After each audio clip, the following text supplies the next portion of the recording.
ဒီနေ့ကတော့ကျွန်တော်တို့ Volcano Custom ပေါ့နော်သူကတော့များသောအားဖြင့် V8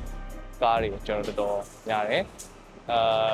သူကတော့ V8 mainly လောက်တာပေါ့နော်တချို့ V6 တွေ V12 တွေကျွန်တော်အများကြီးတော့ရှိတယ်ဒါပေမဲ့ဘယ်လိုပဲဖြစ်ဖြစ်ကျွန်တော် carburetor V ပဲဖြစ်ဖြစ်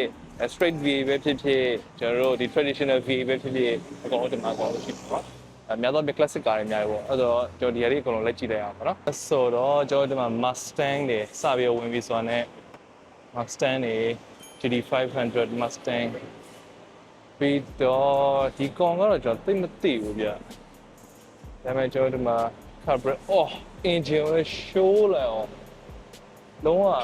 ပြောင်းလက်ပြီးအသက်ကြီးလို့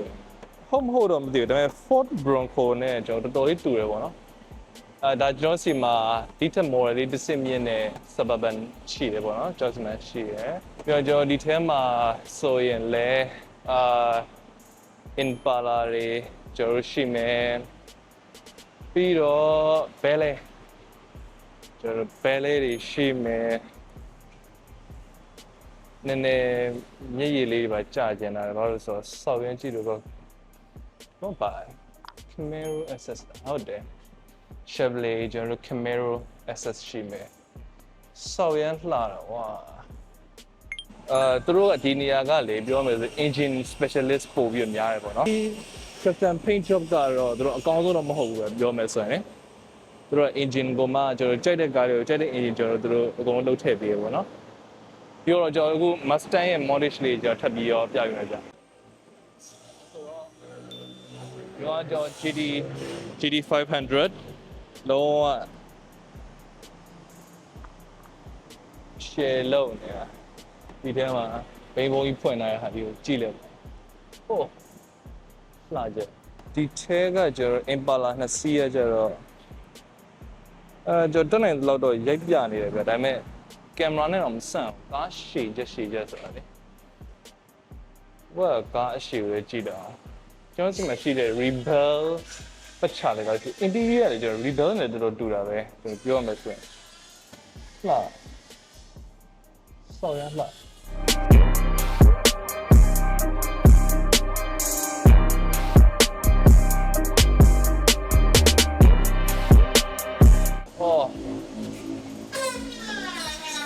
အကျိုးကြည့်လာကားကျိုးရလှကြပဲကားကျိုးStang ใจဆုံးဘယ်ချမ်းကိုကျွန်တော်လာမယ်ဆိုရင်လေကျွန်တော်ဒီမှာဒီကောင်ကပါ Impala ပဲ Impala ကကျွန်တော် model ပိုဟောင်းမယ်ထင်တယ်ဗျပင်ဂျုံကြီးနေoh shit ပင်ဂျုံဒီမှာအပေါ် Mustang စီးထပ်ပြီးရှိမယ်